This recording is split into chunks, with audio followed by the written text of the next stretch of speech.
Mrs. McLean, may I have a roll call, please? Yes. Mr. Need? Here. Mrs. Crane? Here. Mrs. Egan? Here. Ms. Catalina? Here. Mrs. McGinnis? Here. Mr. Heyer? Here. Mrs. Horst? Here. This meeting is a meeting of the Board of Education in public for the purpose of conducting the school district's business and is not to be considered a public community hearing. There is a time for public participation during the meeting as indicated in agenda items 3 and 9. Item 2 is approval of the consent agenda. May I have a motion, please? I move that the Board of Education approve the consent agenda as presented. Support. Are there any questions or discussion from the board? All in favor say aye. We need a roll call vote on this. Oh, I'm sorry. Okay, yes, correct. May I have a roll call, please? Mrs. Egan? Yes. Mr. Heyer? Yes. Mrs. Crane? Yes. Ms. Catalina? Yes. Mrs. McGinnis? Yes. Mr. Need? Yes. Mrs. Horst? Yes. Item 3 is citizens' request to address the board. You are given 2 opportunities to address the board. Under item 3.1, you can request to address the board about any topic that's on tonight's agenda. And under item 9, you can request to address the board on any topic. When making comments, please state your name and then direct your comments to Mrs. Kelly Horst, President, Clarkston Board of Education. And as you can see now, Mrs. McLean has put the agenda for tonight's meeting on the screen. And as we have done in the past, I will give you all who are tuning in via Zoom a few minutes to look at the agenda. We only have a few agenda items this evening. Our fall 2020 COVID update from Dr. Ryan, a summary of the election results for the Board of Trustees from last week, some personnel changes. So if there's anyone tuning in via Zoom who wishes to address the board this evening, I will give you a few minutes to indicate that on those 3 topics by clicking on the participants button at the bottom of your screen and then raising your hand so we can go ahead and make note of which item you wish to address the board on so we can call on you when we get to that item.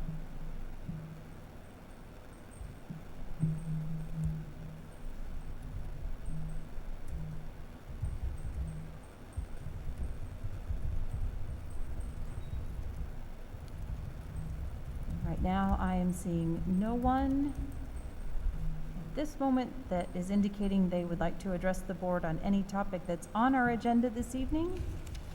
Mrs. McLean? Great. I'd just like to make sure I'm looking at the right thing. Okay, then we will continue on with our agenda. Citizens attending the meeting this evening, obviously when we get to item 9, there will be another opportunity for you to address the board at that time.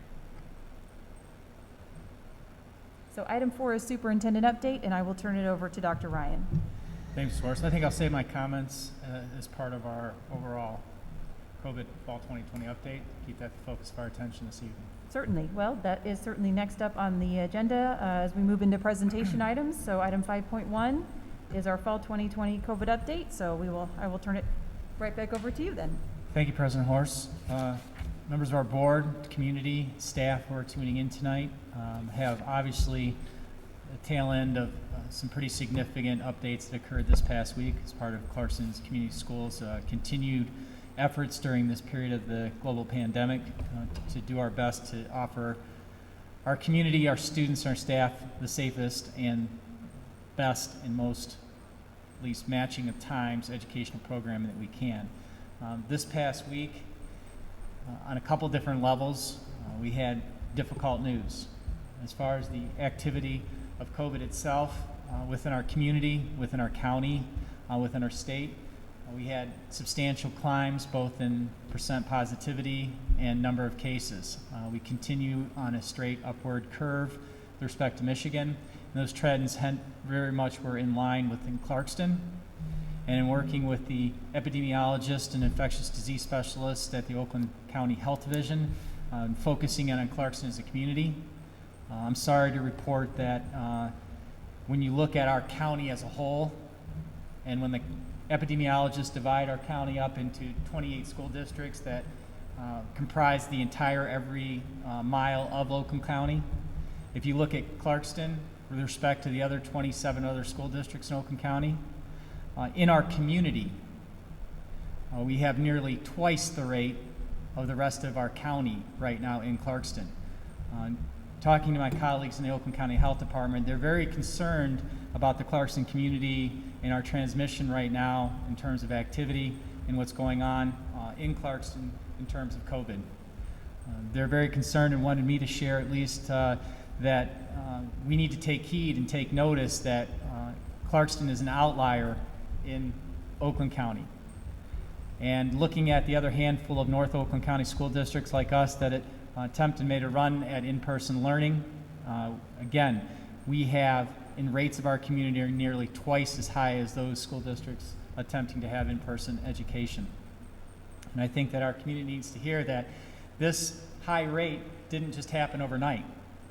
5 weeks ago, when we took the plunge to bring our students back face-to-face in elementary and then brought our secondary students back, we were at a rate of roughly 4 individuals per 10,000 that were COVID positive, statistically.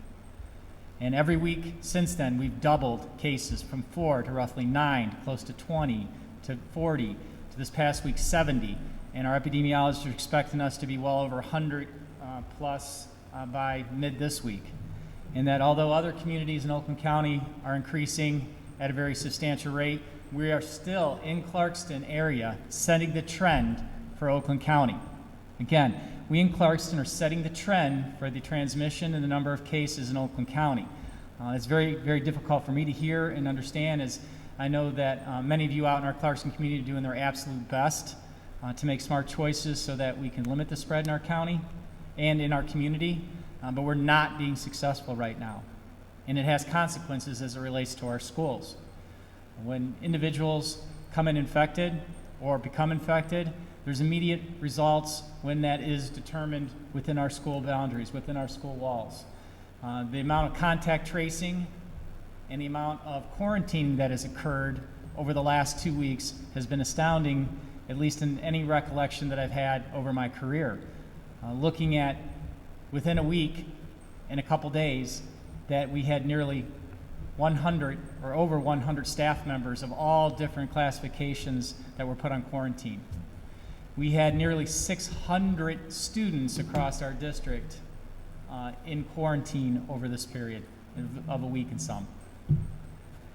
And as we looked at our circumstances in terms of being able to fill in those positions, those roles in across our school district, our community needs to understand that right now across our county, there are no substitute teachers. There's no pool or service that sends substitutes in any classification right now. Individuals are not interested in coming into schools right now or signing up for that type of duty. And it's extraordinarily difficult to fill those roles as they become empty. And we literally mobilized every position within our school district that was non-load bearing to help cover classrooms, support lunchrooms, support recess, monitor hallways, and help clean within our buildings. We worked every single angle that we could over last week to do everything that we could to stay open. After deploying 100% of reserves of staff within the district, including student teachers, building aides, and everybody else onto the front lines in classrooms, it became necessary with the number of staff that we lost to actually close 3 of our buildings for that span of 2 weeks until those staff members could come off of quarantine. Literally, after a couple dozen positive cases of individuals that were associated or came into our buildings, this occurred. And this was at a rate between 50 and 70 of 10,000, which now we're nearly double that as I speak to you this evening. In closing these 3 buildings and filling all these roles, I have to really applaud the efforts of Mr. John Lucido and Ms. Nancy Mahoney and all the principals and staff of Clarkston who, at a moment's notice, have really taken on that notion of all hands on deck. And I've heard that for my entire life, the term all hands on deck. I saw that with the leadership and staff of the Clarkston Community Schools over the last 2 weeks. All hands are on deck to make our buildings run. And honestly, as we approached the end of last week, we were still doing our best to stay open and felt confident that we were going to continue to limp along as best we could as long as we could keep our buildings open. But I have to tell our board and our community and our staff tonight that a difference occurred on Friday afternoon into Friday evening when I was notified by Oakland County Health Department that we had a number of probable transmissions occurring within our school, and that these transmissions included student to student, student to staff, and staff to staff, all different modalities of potential transfer between individuals, and that this had occurred not in the 5 weeks previous, but only midweek of last week, that finally, it seemed, based on the concentration and number of infected individuals in our community, had transpired and transversed into our school buildings. And although the Oakland County Health Department, and there are already several reviews of our protocols and procedures in Clarkston schools, have found that we at a high level execute all things at a very, very high standard, it's the belief that these cases represent not only a troublesome trend of occurring in our buildings, which have not been found in other school districts around us to this degree yet, and also the troubling number of cases that Oakland County Health Division has tracked in the Clarkston community that have made their way into Clarkston schools, at least to being quarantined. And the combination of these events, both the concentration number of individuals and the fact that now we were showing a number of individuals becoming infected while in attendance at school or associated with our programs, it was told to us on Friday evening and then confirmed as we went into Saturday morning, as I was trying to make sure that I had all the information perfectly understandable and in a way that I felt like covered all the elements that I needed to make sure that we were making good decisions for Clarkston. We were advised by Oakland County Health Division to do a minimally 2-week stand down from face-to-face learning. Again, their rationale squarely based on that notion that the sheer number of cases in the Clarkston area that had found their way into schools, and now the potential spread of within our schools by individuals that infected one another, they felt was very out of the ordinary of the schools, again, attempting to come back. Looking at that notion of transmission within our building, which again, we've held our hat on, although rates have increased dramatically in the Clarkston area, we were able, through Herculean effort, to keep it out of our schools, and also with really high effort, being able to keep our buildings open with respect to quarantine.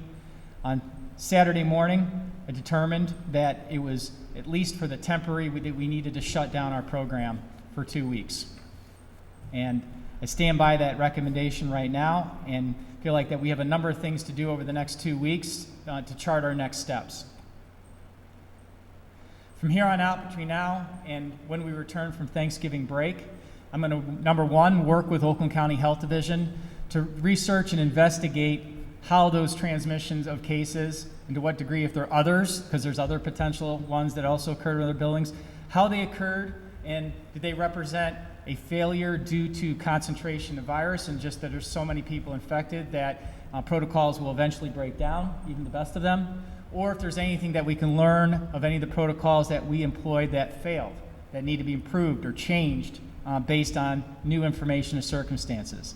The leadership of Oakland County and the Health Department feels that Clarkston is very much a test case, and that the surrounding school districts, the handful right now, right around us that are also in-person learning, need to take heed of what's going on in Clarkston based on our rates so they can also improve their understanding. So there's a lot of individuals very interested to determine what happened in terms of this breakdown, where the spread occurred in Clarkston schools, and within that evaluation of our mitigation efforts. We're also this week and next week going to be watching the progression of COVID within our community. Understanding that as we followed the increase of the virus over the last several weeks, we charted increased numbers of individuals, both staff and students, that needed to be quarantined. We could see the effects of the increased rates as they existed out in our community. And obviously, if we double and double again over the next 2 weeks of our current, or at least past, when we're barely managing to meet our staffing requirements, it would be very troublesome to recommend a full bore return back to the modality that we were in. But obviously, if those rates stabilize, if our community is able to buckle down and we can stop it in Clarkston, I believe, again, this is another opportunity for a chance that might bring some positive information in there. But we can't ignore what's going on in Clarkston, can't ignore what's going on in Oakland County, and that larger ring within the state of Michigan in making our decisions moving forward. And I'll have that information at our next board meeting. And finally, with that data in hand of what potentially we can do to improve, or if there is even an opportunity to improve within our methods of mitigation, and with that information that we have in terms of the progression of COVID within our community, your administration is going to evaluate what possible modalities that we can return to after Thanksgiving. And our plan is to evaluate that if there's any opportunity, and at this point, I think it's optimistic to think that we will have opportunity, but I'm not ruling it out. You know, there's a lot of information that I need to get in terms of with our health department and the progression of the virus, but we're going to be as aggressive as safely as we can to continue learning on in Clarkston. And at our next board meeting with the other background information, that recommendation will be one that we hope to stick to between beginning of December and mid-January to the end of first semester. The in and out or continuing shift in modalities is extremely difficult on both staff and students and families. And it's my hope to chart the best course forward, to provide our board with an update of where we can critically evaluate our next steps forward, and then plan a course that takes us to January.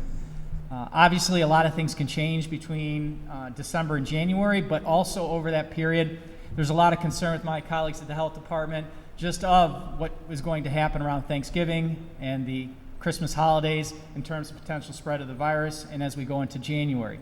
It's not a foregone conclusion that that will increase the overall spread and concentration of the virus, but there are concerns as it relates to that. So in picking that and choosing that modality, we will look at all those different factors that I mentioned and hopefully chart a course that successfully completes that first term. And then I would plan at that point to have a second evaluation at wherever we are in time, both on our overall virus activity within our area and possible entry of a vaccine or other information between now and mid-January that then we could make hopefully a recommendation.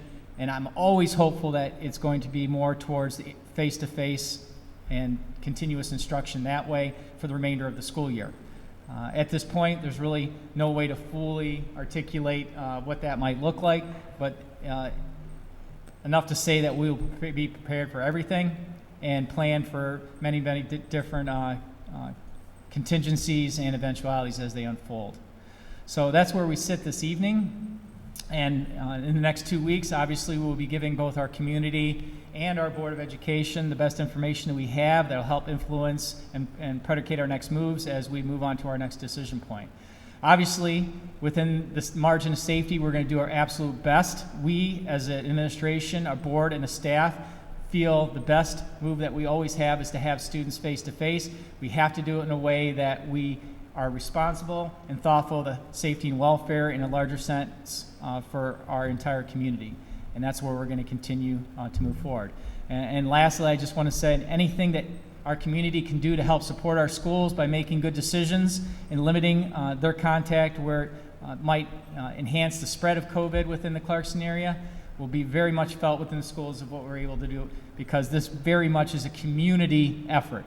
And we will stand and fall together as a community. And I know eventually, regardless, we will see our way through COVID and move on to a brighter future together. So that's my update as of this evening, President Horace, and I'm willing to entertain any questions or any insights that I can provide our Board of Education in front of our next board meeting. Certainly. Thank you so much, Dr. Ryan. Trustees, I certainly would like to open the floor now for any questions or discussion. Obviously, this situation evolved very, very rapidly at the very end of the weekend and into the weekend, and so I know you've had a chance to speak with Dr. Ryan kind of one-on-one, but this is really probably the first time we're all hearing a lot of this information as a group. So I'd say certainly anyone who wants to ask any questions or have any discussion. I see Mr. Heyer. Thank you, Mrs. Horace. Thank you, Dr. Ryan. I know what you and your administrative team, Dr. Ryan, have been through this weekend. Just in the last 3 days, and I know that we've been operating in that pace since March, and I don't know how you still have any energy left and you're standing upright and you're still going, but I appreciate that very much, and I think our community needs to understand that, and I wish there were more people joining us tonight. we've been straight with our community at every turn. We've been transparent. We've done everything we said we were going to do. And it is a two-way street. And I think, Dr. Ryan, you're being very polite when you say it's a community effort. We need the community to come along. You know, our community expects us to have kids in school. I want my kids in school. I think that's the best place for them. But my fellow neighbors, my fellow parents, my fellow community members are not doing what we need to do to make that happen. And that's upsetting to me, because I think there are other kids that are even more better off in school than my kids would be, that really need to be in school because of their home environment, that I've spoken to over and over and over again as we've gone through this. And it's a shame for them, and it breaks my heart that we're not able to meet their needs. But this is a true community effort. We have so many damn cases of COVID in our community, we can't operate schools. We have good procedures. We put great procedures in place, but we can't isolate every kid all day in our schools and keep our staff safe and keep our kids safe and keep our community safe when the level of kids coming to school with COVID is what it is right now. And I think 4 cases that we know about from last week that we haven't fully traced yet can turn into 400 in a matter of days. And that is exactly what we're preventing here. And I'm not sure there's some folks that maybe aren't taking this as seriously, maybe don't understand the gravity of the situation. When you have just a few cases, you have no idea in that case who's got it, who doesn't have it. You know, we're essentially quarantining the whole district because there's so many unknowns. And Dr. Ryan pledged when we decided to go back face to face that we were going to do everything we could to keep our students safe, our families safe, our staff safe. And the conversation that we had the end of last week and Saturday over the weekend is that we can't do that right now, and we have to do this for our community. And so I would say, I mean, all the data is there. You know, we have a framework. It's a good framework, but it relies on our community not sending kids to school that have COVID. And the guidelines are there. They could be more clear, but you know what the health department says and the CDC says, like, we try to translate it and try to put it into plain English and try to put it into actionable steps for our community and our parents. But if you or your student has a runny nose, like, stay home. It's probably not allergies. Like the cough, the other symptoms on the list, like, really pay attention to those. It's probably really that. Like, our teachers have gone above and beyond to accommodate everybody that's had to stay home because of this on even an individual basis. You know, the last thing we need is to risk it. And I'm not sure, I know it's complicated. I really wish we could work together a little better on this, but if you've been exposed, if you have a known exposure, if you spent more than a few minutes with somebody that has COVID, you need to not be around anybody else for 14 days. That means stay home, stay in your room, stay away from other people. Like, that's what it takes. And that is awful. I understand how awful that is. You can't test out of quarantine. You could test negative today and develop a case. You were exposed 2 days ago, you test negative today. You could come down with symptoms and be transmitting the disease the whole time. I understand how complicated that is to understand. And I understand your students, dear parents, are probably bugging you to do things, to hang out with other kids, to test out of quarantine. That's not going to get it done. And I know, I mean, we've heard from some folks already over the weekend that want to be back in person. If we want to do that, we all have to work together. I mean, this is the worst the pandemic has been right now, and we are right in the midst of it. It's the worst in the county right here, as Dr. Ryan said. And I think we really need to work together. The trend is not looking good. And if we want to reverse that trend, it's a community effort to reverse that trend. I would go as far to say I don't think the schools are causing any of that trend. The spread in our schools have been limited, and we want to keep it limited. We want to get a handle on it, which is why we're doing what we're doing and why we've quarantined the way we've quarantined and shut classrooms and buildings down. And so I would implore our community including our staff. I mean, the safety of our students, our families, and our staff is paramount, right, when we're making these decisions. And that's what we talk about, and that's at the forefront. You know, if you're going to eat together as a group, whether that's kids or staff or anybody in between, like, that's a problem. Like, I know it's probably not as exciting to eat by yourself, but that's what it's going to take. When you have to take your mask off, like, that's a risky scenario. Even with your mask on, it's certainly not foolproof.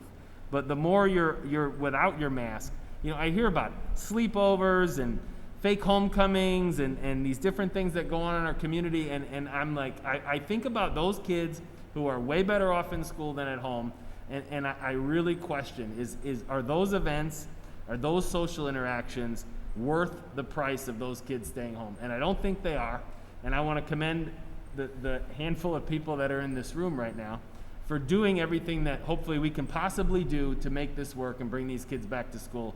And now I would say it's on you, dear community. Please do your part. Please allow us to get these kids back in school. It is a possibility that we can finish 2020 with kids back in school, but that is absolutely going to rely on the next 2 weeks being hardcore discipline in our community to stop the spread as much as we can. If our community took this very seriously and for 2 to 3 weeks stopped interacting with each other, we would get a handle on this and we could be back in person. Is that going to happen? I don't know. I wish it would. I would implore our community to work with us and try to get kids back in school right after Thanksgiving. And thank you again, Dr. Ryan, administration, for everything you've done. I know we're not going to please everybody as we go through this. We're trying our best to be 100% transparent. When Dr. Ryan says we want kids face-to-face, we absolutely want kids face-to-face. That's the truth, and we're going to do everything we possibly can to do that safely. Thank you, Mr. Heyer. Trustees, anyone else? I have some comments to add too, but I want to give you all the opportunity to weigh in. Madam President and Ms. Dr. McGinnis. Ryan, while I won't elaborate as much as Mr. Heyer did, I fully understand and agree with everything he said. And so many people want us to take on the burden of bringing our kids face to face, but there's an equal burden on the other side of that equation, and that is our community needs to do their part of the job. They cannot just expect the school district to fix everything and let students come together when the results could be then we do become the transmission of the disease back out to our community. So I know it's tiring. I know we all have been here since March 13th, good old Friday the 13th.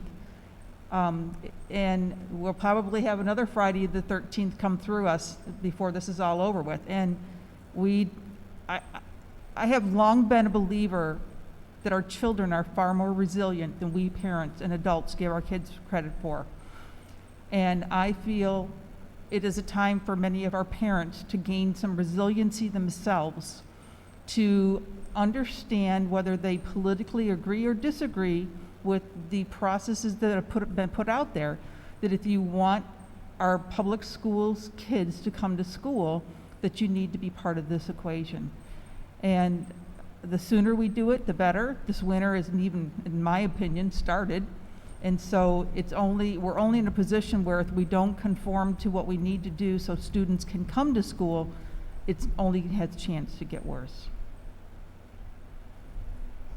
Thank you, Ms. McGinnis.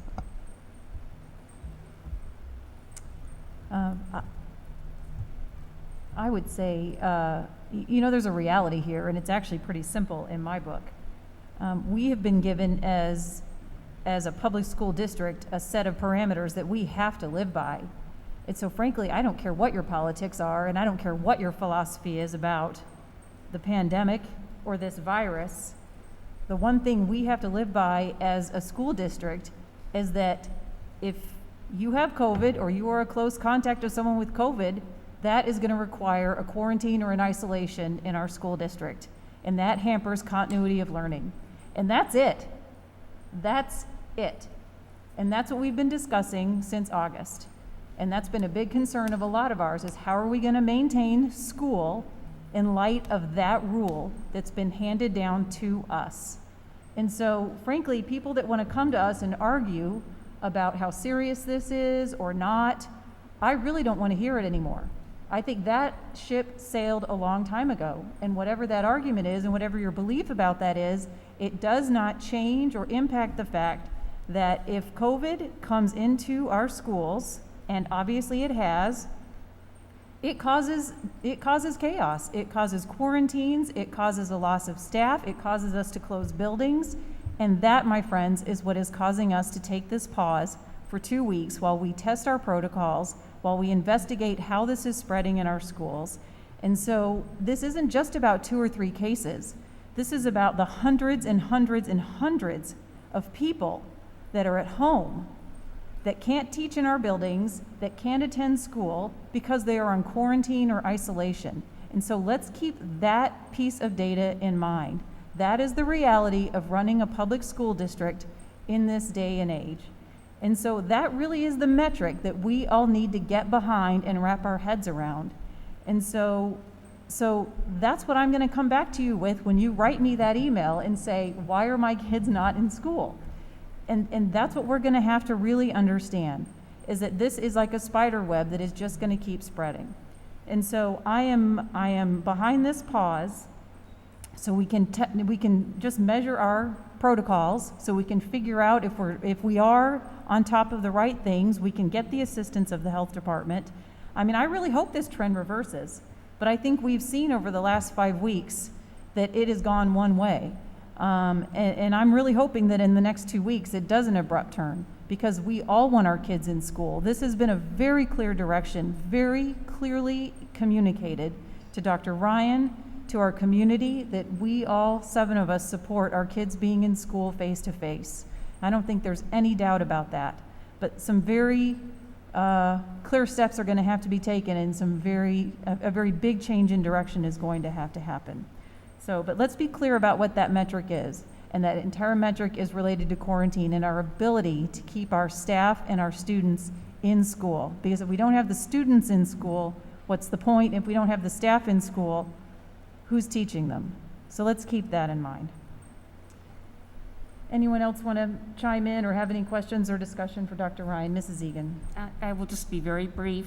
I think we need to remember that just based on statistics and the age of those who get the virus, we do know that many young people are asymptomatic.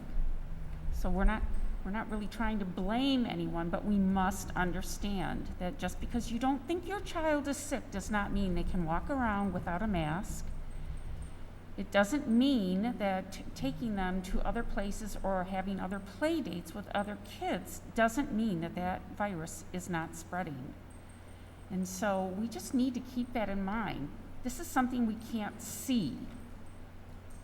And I just feel so badly for our staff, because they're teachers. They are not doctors, they are not nurses. They can't treat your kids. All we can do is have protocols in our buildings and do our best. But we've become handcuffed now. We have no choice. So we did our best. We'll continue to march on, soldier on. But our community, you need to remember, just because you can't see it, just because you don't hear a cough, just because there is maybe just a little runny nose, we just know that kids are much more healthy for whatever reason at fighting this off and maybe not showing symptoms, but they have a great ability to spread it. So we just need to be much more mindful in our community. Anyway, I'm preaching to the choir here tonight, I know, sorry. One thing I did hear you say, Dr. Ryan, and I'm very appreciative of it, is that this isn't necessarily an all or nothing decision that we'll be talking about on the 23rd, that you and the administration are going to explore any option possible, any creative option or a variety of options for some level, I guess, of face-to-face instruction. So I know you'll keep us posted on that, depending on, of course, on what the results of these next couple of weeks tell us. So I do appreciate that, and I think it's important our community hear that. And that there are communities action based on tonight's meeting and how we carry ourselves over the next 2 weeks will be very dependent on what kind of programming, if any, that we can offer that's not distance. So I hope that they stabilize. I can't control that from the superintendent's office, but I would have predicted this week, even if we wouldn't have had transmission within the school, if we would have had another week like we had last week, if it would just stayed on par, and best advisement based on increasing grades would have been even worse, not better, is that we would have been looking at probably in the neighborhood of 10 of our schools closed before the end of this week, if things hadn't changed greatly. So that's just kind of looking where that hits. And I think also, just to reiterate the point, we're the only school district that has an advisement from the county health department in the way that we suspended in-person, face-to-face instruction. No other of the North Open group that we were tied to attempting this face-to-face has had or experienced that. Now this week, as they begin to catch up, and I talk to my colleagues in those school districts, they're facing challenges uphill this week already. So we're not the only one. I believe that we reached it first based on our high levels. We led the way, the highest number of cases for the last, going on 4 weeks, and it has consequences. But thank you, President Horst and Board. I appreciate all your comments. Mrs. Horst, Yes, just sir. in terms of procedure, I don't believe we have to act at a board meeting to return in person.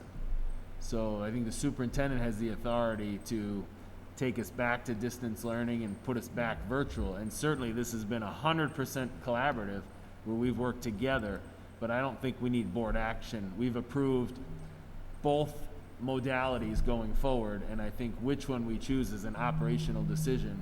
And I appreciate all the information. I know their district's struggling with how to execute in person or distance, and their board and superintendent are not working as closely as we are, and it just creates more issues. So the level of communication we have probably couldn't be more, and I appreciate being in the loop and consulted and understanding exactly what's going on. I think going forward, where we discussed, very energetically, initially how we're going to start the school year. I think every decision from that point has been an obvious, as plain as the nose on your face choice, where we don't have a lot of discretion. And I think we're all on the same page and put our trust and faith in Dr. Ryan to share with us, get the feedback, and make the decision that's best, for us. And like I said, it seems like it's been an obvious decision at each turn. So just as a point of clarification, I don't expect a lot of votes, moving forward. I wouldn't if you're a community member expecting that's not, I don't think, how this is going to go from this point on. We're sort of inventing this as we go, but that's not procedurally what needs to happen to bring us back in person. I mean, if miraculously the virus went away in a week, I think Dr. Ryan would tell us we're going back in person, but that's not the case. We're at least distance, as Dr. Ryan stated, through right after Thanksgiving, and then we'll evaluate for the rest of the calendar year and see. And the trends aren't good, but we're going to do everything we can to make it happen to get back in person. I think as long as there is sort of a public, discussion and consensus by the board, I don't know that we need formal action. I think we'll certainly see how the next 2 weeks go. Dr. Ryan and I will talk about it. I mean, if he feels formal action is warranted for the support of the decision, I'll communicate with all of you and just take everyone's temperature, so to speak. But I absolutely appreciate your comments. I mean, I agree. I think sometimes the story writes itself. Mm-hmm. And, clearly we're at a different place than we were in August. I mean, Absolutely. the story has been, the writing has been on the wall, I think, for the last few weeks, certainly for this move, absolutely. So I think that's a good point. So obviously you'll be keeping us up to date, certainly more frequently than probably normally over the next couple of weeks. Any other parting comments on this topic before we move on? Mrs. Egan? Mrs. Horst, just one. I mean, we are asking our community to be more attentive. And oakgov.com does have our COVID data by the entire county. So every citizen has an opportunity to get online and look at this data. It's right there. It's for our whole zip code, and then it's by school district.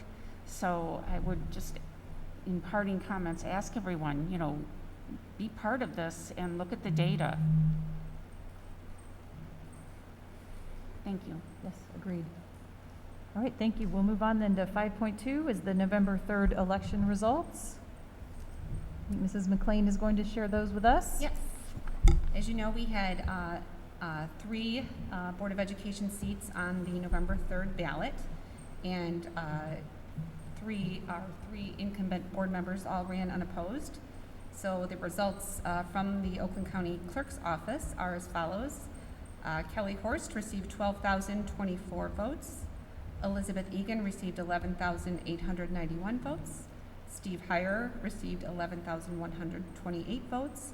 And there were 232 unassigned write-in votes for a total of 35,275.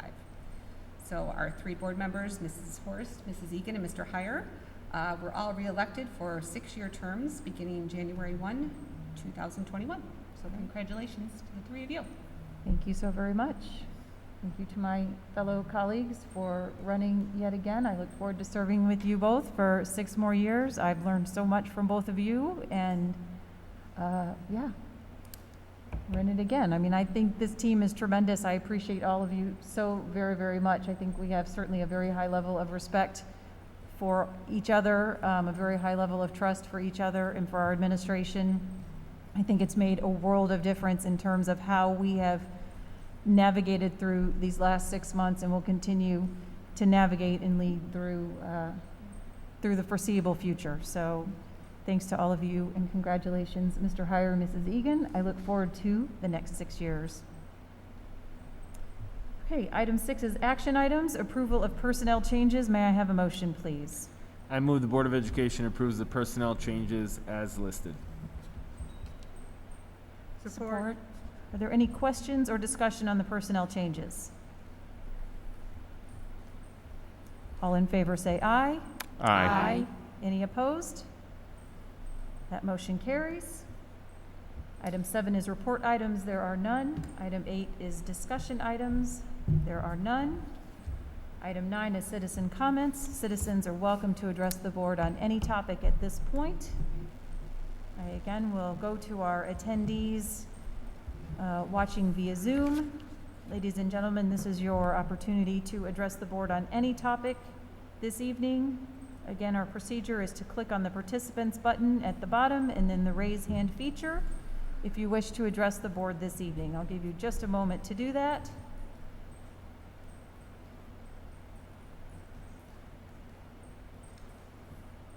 And should you wish to address the board, you will have approximately 2 minutes to do so.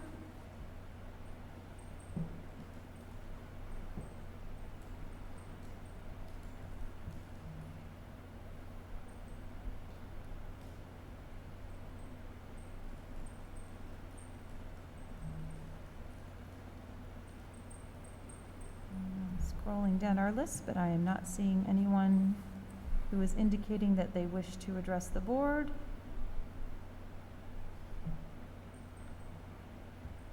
Mrs. McLean, do you? See no one on your end either.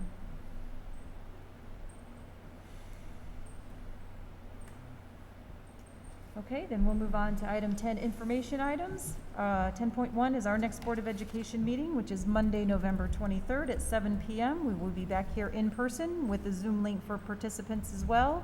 A reminder that our boardroom is now open for up to approximately 30 participants in person if you wish to attend in person, and also our Zoom link will be available. Item 11 is a closed session for negotiations purposes. We will adjourn from the closed session. There will be no action taken from that, so we will adjourn straight from there. May I have a motion, please, to move to closed session? I move the Board of Education moves into closed session for the purpose of contract negotiations with a collective bargaining unit. Support. Do I need a roll call to do that? Yes. Yes. Roll. Mr. Need, Yes. Mrs. McGinnis, Yes. Mr. Heyer, Yes. Mrs. Egan, Yes. Ms. Catalina, Yes. Mrs. Crane, Yes. Mrs. Horst. Yes. Okay, we are in closed session. Audience, thank you so much for joining us tonight. Board, we are in closed session. Mrs. Catalina, if you will hang up, and I will let you know when it's time to rejoin.